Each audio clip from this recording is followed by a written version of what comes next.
Okay, this is Mrs. Lax, and this is part three.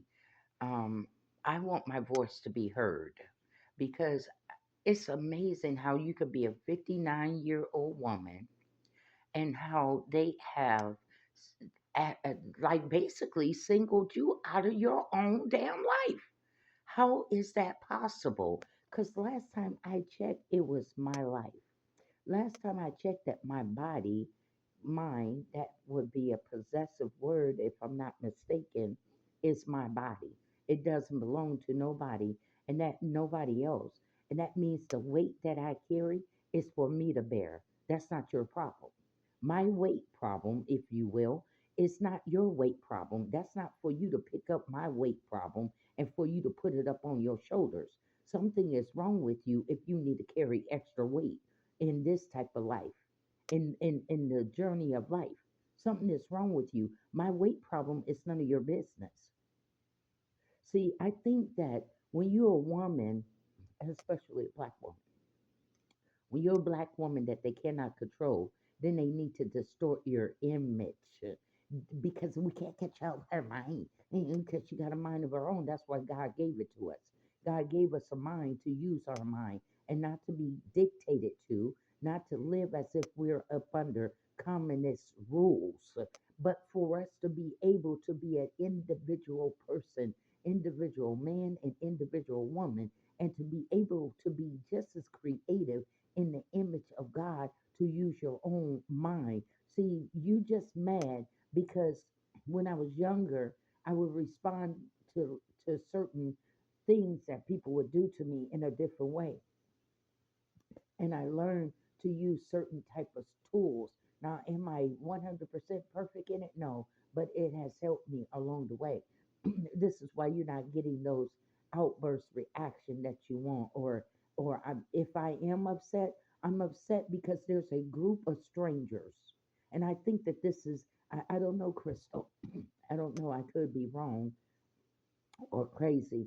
But I think that the average person or a reasonable person, if they keep seeing a group of white people or just black people, all these people that is following them to the corner store and laughing and worrying about your body weight, I think that after a while it becomes overwhelming. And I think after a while you get damn tired of being damn tired and sick and tired of being sick and tired of something so childish and so immature, and you're looking from my lens. I'm not talking about your lens.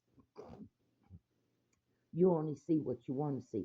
I'm talking about from crystal lens, from crystal eyes that you're targeting, that you're aiming at. I'm seeing all these people. I'm seeing you, and I'm seeing how so many people can gather against me,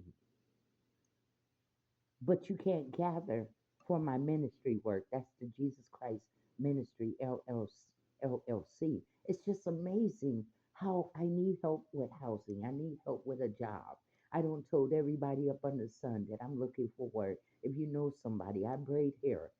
They've been trying to do everything. They overlook that. They'll try to override it. Try to make me look like I'm a lazy black woman that just get free stuff. No, if it's available for me, and I don't have an income, of course I'm going to grab a hold of it. Plain and simple. You could say whatever you want, however you want. Majority of you are selling Section 8 anyway. That's the only way that some of you are making it in this high cost of living. The rent is high as heck. So you depend on Section 8. You depend on Metro. So who are you to point the finger where the government is paying your grown man and grown woman bills? Okay, you're not seeing what I'm seeing. Who are you, even on the lower end, not the high end, but now I'm talking about the poor people. You're just as poor as I am. If the government take away your voucher, if the government said that we're cutting you off, which I believe that they did mention that Section 8 is only going to last for 2 more years for those that's been on it for a long period of time, haven't saved no money, they'll go towards a permanent house for yourself or long term or buying your own home. I would have used that to save my money. And then by the time that voucher in at the end of the day, I would be moving into my home. I never depend on the government like that. I never wanted to. I have always been an independent black woman, to black owned. I always kept that in mind. But who is my role model besides Oprah? Madam C.J. Walker, and she was a full figure black woman. But yet she had a brain and she was successful and she had people backing her. She had people being supportive. If you can't support a person with money, you can encourage a person, and that may be give them that boost to push them on over that finish line. You understand? But sometimes people don't want to encourage you because at the end of the day, they don't want you to win like they have won. Does that make sense? They don't want you to win. They see, because see, if you win, then we won't have you, Miss Lax, to talk mess about. Because now you're living like us. You're living in a house. You're living in good neighborhoods like us. Oh man, we can't talk about Miss Lax now because now she got money coming in and she's doing very well for herself. Oh my gosh, we can't talk about her. We can't make fun of her. We can't get our laugh on off of Miss Lax because she's living just as good as we are living. See, some people don't want you to win. That's why they don't support your books. Now, I'm not going to say that I'm a best writer because I'm not. I'm an amateur writer, but I, I, I made a vow to myself because I always wanted to get my books and my writing and my poems and poetry published because I've been writing for a long time. And I entered a contest where I won the contest, and it was for to see John Denver back in the days. Nobody would watch my kids. See, that was my success, but nobody wanted to see me go to the luncheon. I won that contest. You know what I'm saying? I have always had these type of people that don't want to see me win. You understand? Even when I was doing the singing, I needed somebody to watch the kids for me. You understand? I do have somewhat of a voice. You feel me? Don't nobody want to see you win. You feel me? I graduated from paralegal study. That's right there next to an attorney. When I slow down, and let me say this again, out of the child that they said that is severely mentally retarded, incapable of learning, and I pushed myself and I challenged myself. I was a CNA for 25 years, okay? Because my mom told me that she don't think that I could do it, my adopted mother, and I did it.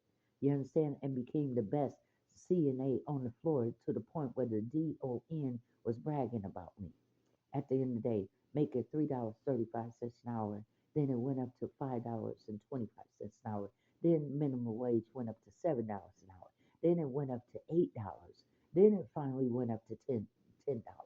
These kids who was making they making $16 an hour compared to $3.35 an hour. No, I know you young Generation X, you can't relate to me. Because dang near this generation don't had everything handed to them. They're spoiled. They're entitled. But a person, a generation like the generation before me, my grandmother, and my generation, yeah, we had to go on out there and work. We couldn't just get a camera and exploit somebody's mother. And this is another issue that I would like to speak on. How would you like it if somebody takes a camera every day, 24 hours, get this world, this have been going on close to 10 years, probably longer, but I just started noticing a pattern. So you mess up with me when you keep doing things over and over repetitively, because then I get the pattern. That's where you messed up at. That's your weakness. Because you don't know how to stop your own self. You don't know how to say enough is enough. And this is, I believe that this is why my son died, because of these videos and influencing people to do the wrong thing. Anybody that teach you to do the wrong thing, it's not about God. They're about their own selfish gain, and they're using you as a weapon to carry out their mission of hurting someone, harming someone, and killing someone, using people as a weapon, basically. Using people as your weapon, and you look for the slow people, or you look for people that is easy to get influenced, so therefore you can meditate on their mind. You can feed their mind with your garbage. Miss Wax is not that type of woman. You can tell by my personality I am not sloppy like you. You're the opposite of me. I am not sloppy. I guarantee you that people, no matter how many years you go back, people will never tell you that Miss Slacks gossip about their business or her children. You will never hear that me and my daughters and my sons have ever talked bad about anybody else. You'll never hear that. If they do say it, they're lying. We don't carry ourselves like that. And that doesn't mean, oh, she did acted just like the white folk. Well, you sound ignorant. You sound ignorant to me.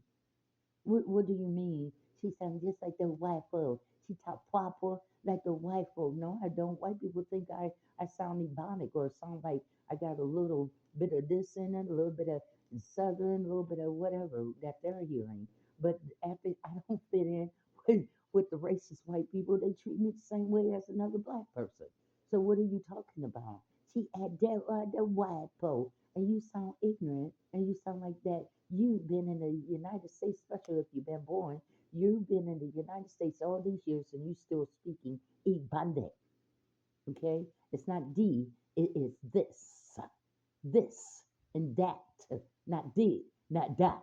It is so who are you to point the finger at me and you can't even pronounce your words right and you was born here? And another thing I would like to address because everybody been doing the talking and have not allowed me to say not one inch word to the general public because you want to be the narrator, you want to be the commentary, you want to read my life to everybody else. I don't need you to read me.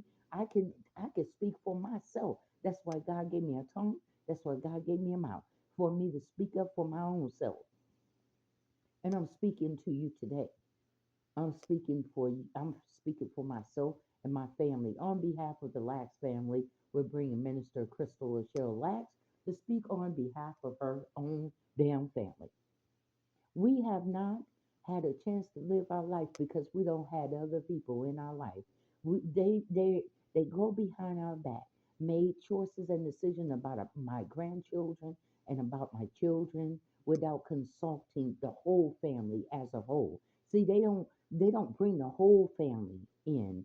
They go behind the closed doors in the conference room and they begin to talk about us as if we are just that slow and just that unintelligent to choose and make choices for ourselves. You understand? Oh, they figure that they're in a position to make a choice for a 59-year-old grown woman. Now let me tell you something, baby. If I haven't learned nothing in 59 years of being on this planet, something is wrong with me. You got that right. Something is totally wrong with me for me to be that incompetent after 59 years raising your kids, taking care of other people's kids, taking care of people in a nursing home. You can't just go get a job as a CNA not without passing state tests of being incompetent. If that's what you want to bring forth, then let us bring forth your ignorancy. You cannot pass a paralegal program without taking those state tests. They're not just handing out certificates and calling you a paralegal. They know you got to take an exam and you have to pass those courses with A's. I did, and I brag on myself because when somebody called me severe mental retarded out of racist and biased type of gesture and written documents, yes, I have to brag about that because I proved them wrong. You understand? Everything that they don't said about me, I proved them wrong. You understand? They said that abused kids normally turn out to be the abuser and harming people. Oh, well, then I changed the program because I wanted to break that generation curse. You know what I'm saying? So I took the parenting class. Now, at the end of the day, for each child, some of those skills work, but I did take parenting class and learned new way of trying to parent. You understand? I am tired, Miss Lax. I'm too old for this. Some little girl trying to compare herself to a grown ass woman. Listen, baby, I'm not in competition with you. My oldest grandchild is 20. The Sapphire should be about 20, 21 years old because they took all 10 of my grandkids. Can you believe that? Like they just eyed this family and they was just gonna make a profit now off of 10 of them. They tried to take all 10 of them, and Antoine stood up for his.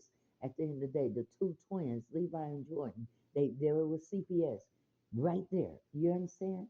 All my grandkids. So it's like they trying to narrate a life that nobody likes her because the smear campaign.